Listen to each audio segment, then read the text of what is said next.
Folks, they're not in space trying to find Mars. Here's a clip from NASA, fair use for educational purposes. You thought they were in NASA, that NASA was trying to go out and find water on Mars. Folks, there is no planets out there. It's all a lie. Even the blatant nonsense to claim that people were jumping up on the moon and all that stuff, when the moon moved through portals. The real reason that there's a space program is to defy Christ and God and get a military out into the sides of the north to war against the celestial, our God. That's the real reason for NASA and the Pentagon. It's a religious apparatus of Satan's government. Fair use. I'm going to show you their real objective right here. Fair use. Hidden magnetic portals around Earth. Presented by Science at NASA. A favorite theme of science fiction is the portal, an extraordinary opening in space or time that connects travelers to distant realms. A good portal is a shortcut, a guide, a door into the unknown. If only they actually existed. It turns out that they do, sort of. And a NASA-funded researcher at the University of Iowa has figured out how to find them. We call them X-points, or electron diffusion regions, explains plasma physicist Jack Scudder of the University of Iowa. They're places where the magnetic field of Earth connects to the magnetic field of the Sun, creating an uninterrupted path leading from our own planet to the Sun's atmosphere 93 million miles away. Observations by NASA's Themis spacecraft and Europe's cluster probes suggest that these magnetic portals open and close dozens of times each day. They're typically located a few tens of thousands of kilometers from Earth, where the geomagnetic field meets the onrushing solar wind. Most portals are small and short-lived. Others are yawning, vast, and sustained. Energetic particles can flow through the openings, heating Earth's upper atmosphere, sparking geomagnetic storms, and igniting bright polar auroras. NASA is planning a mission called MMS, short for Magnetospheric Multiscale Mission, due to launch in 2014 to study the phenomenon. Bristling with energetic particle detectors and magnetic sensors, the 4 spacecraft of MMS will spread out in Earth's magnetosphere and surround the portals to observe how they work. Just one problem: finding them. Magnetic portals are invisible, unstable, and elusive. They open and close without warning, and there are no signposts to guide us in, notes Scudder. Actually, there are signposts, and Scudder has found them. Portals form via the process of magnetic reconnection. Mingling lines of magnetic force from the Sun and Earth crisscross and join to create the openings. X-points are where the crisscross takes place. The sudden joining of magnetic fields can propel jets of charged particles from the X-point, creating an electron diffusion region. To learn how to pinpoint these events, Scudder looked at data from a space probe that orbited Earth more than 10 years ago. In the late 1990s, NASA's Polar spacecraft spent years in Earth's magnetosphere, explains Scudder, and it encountered many X-points during its mission. Because Polar carried sensors similar to those of MMS, Scudder decided to see how an X-point looked to Polar. Using Polar data, we have found 5 simple combinations of magnetic field and energetic particle measurements that tell us when we've come across an X-point or an electron diffusion region. A single spacecraft, properly instrumented, can make these measurements. This means that a single member of the MMS constellation, using the diagnostics, can find a portal and alert other members of the constellation. Mission planners long thought that MMS might have to spend a year or so learning to find portals before it could study them. Scudder's work shortcuts the process, allowing MMS to get to work without delay. It's a shortcut worthy of the best portals of fiction, only this time the portals are real. And with the new signposts, we know how to find them. For a portal to... Let me show y'all something, folks. Let me show you something. Let me show you something, folks. I don't know if y'all missed that. You see that, folks? Do y'all see that? Where the plan for Lucifer was to go to the sides of the north. Look at where the earth is. Look at the portal in between. And then look at your very top in space. I need y'all to see this. This is the connection between Lucifer and NASA's objective. And now he's stated that they've found it. They want to go to where God is.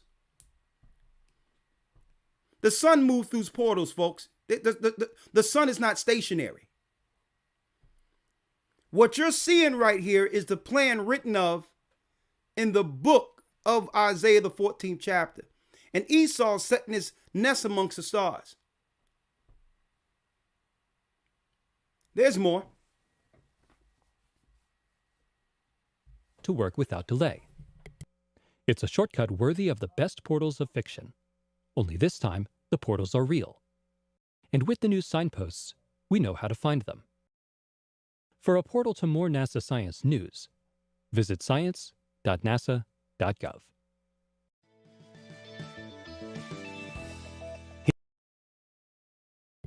You heard them, folks? And we know how to find them. And we know how to find them. But here's the issue, folks. The scriptures prophesied that Christ would be the one who would bound that particular spirit. He was prophesied in the heavens, Christ, to come and to eventually bound their God. Hell was made for the fallen ones. So this is why the fallen ones want off of earth. See? So here's the plan. And I'm going to show you where America comes in. Elder Lawya, let's go to the book of Revelation, the 12th chapter. It was prophesied in Isaiah 14 that even though they'll try, even though Lucifer and others would try, eventually the prophecy is what? That Lucifer and those with him would be bound in hell for a final judgment. For a final judgment. While he's bound, the earth is free from death, pain, sickness, all of that. Murder, debate, a total peaceful time of 1,000 years because what?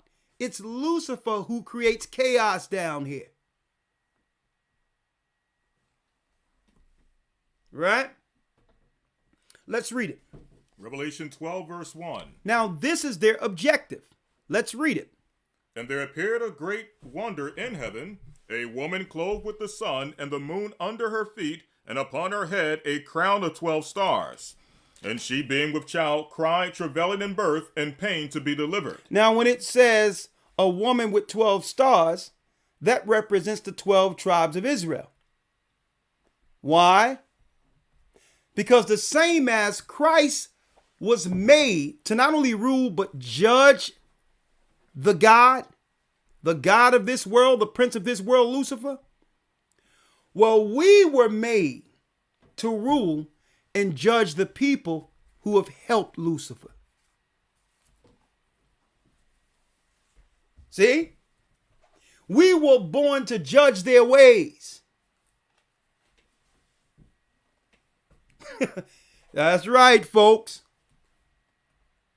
The Bible tells us in Genesis that the elder shall serve the younger, so he know his prophecy too.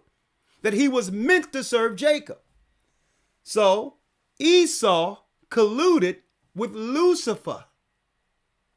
That 12 stars in the book of Revelation is talking about the 12 tribes of Israel. That's right, who are now waking up throughout the earth.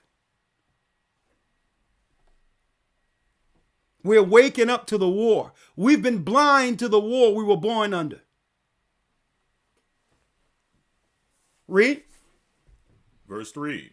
And there appeared another wonder in heaven, and behold, a great red dragon having 7 heads and 10 horns and 7 crowns upon his heads. 7 heads, 10 horns, and what? And 7 crowns upon his heads. And 7 crowns upon his heads. The 7 horns, the 7 crowns and 10 horns represents what? The 7 mountains represents what? The mountains of Rome, the central capital for Satan, his hub. And the 10 horns are the extension, the 10 countries of Europe who sprang out of Rome. They become an Edomite confederate, a European confederate that is now called the EU, the European Union. The 7, that's right, the 7 heads represents the 7 mountains. I tell you that in Revelation. It represents Rome. So here it is, Christ is revealing the end of how all this unfolds, folks, to John on the Isle of Patmos. Now, the 12 stars represents the 12 tribes of Israel, Jacob, the little brother. The 7 heads and 10 horns represents Esau, the elder, who was meant to serve the younger. Read. Verse 4. And his tail drew the 3rd part of the stars of heaven, and did cast them to the earth, and the dragon stood before the woman. So when it says that the dragon took a 3rd of the stars of heaven and brought them to the earth, these are the original gods who fell under Lucifer. 1/3 of the heavens became the gods of this earth.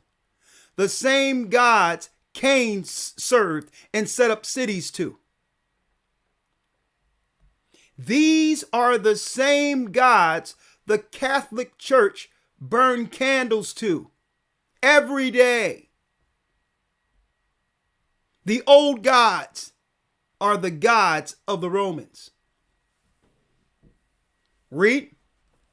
And the dragon stood before the woman, which was ready to be delivered, for to devour her child as soon as it was born. Exactly. The dragon stood before the woman to do what? To devour her child. To devour her child. As soon as it was born. As soon as it was born. They needed a political structure in place to have one of their people as governor to kill the baby before the prophecy.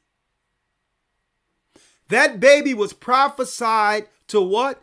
To bound the God Esau serves. That's right.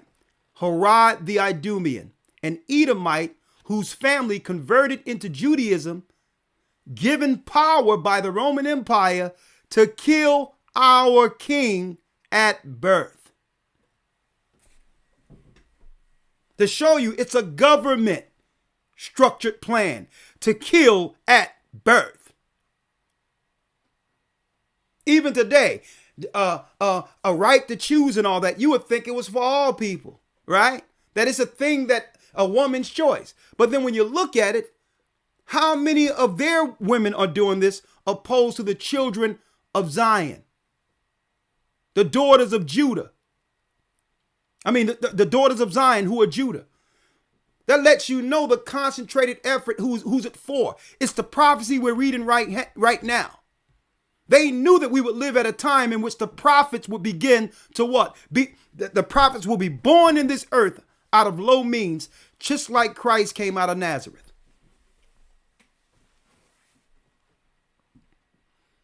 So they had a systematic plan to kill the child from birth, from the womb of the woman. Sounds familiar? Read. Verse 5. And she brought forth a man-child who was to rule all nations with a rod of iron. So it was prophesied that Christ was to rule all nations with a rod of iron. Christ isn't coming back for peace, folks. He's coming in war apparel. He's coming to war. I don't know what y'all teaching in these Christian churches. Heaven starts with war. Okay? Heaven on earth will be after the battle of Armageddon. See? Now you're starting to understand NASA and all that while they're in place right now, folks. It have nothing to do with trying to find whether or not there's water on Mars or claiming the resources are drying up in Earth and they need to go to another planet to preserve humanity. Total garbage. How many times you been on the road driving and for hours and there's nothing but Greenland out there with no people? The Bible. Is it hard to understand? When it comes to reading the Bible, the first thing that comes to mind is the fact that this is the Word of God. The seals have been broken and the truth is here. And when we go throughout the scriptures, when we go throughout extra biblical records, we find that the language that God employed, that He used to create the heavens and the earth, was the Hebrew language. Christ said, I came for the lost sheep of the house of Israel. But yet no one, no religious leader, no religious church out there anywhere can now identify the 12 tribes of Israel. Can we? God is quite simple, but it seems as if man makes understanding Him hard. What are those mysteries? The truth of your book and the truth will make you free. The Hebrew and Bible Academy, you're invited.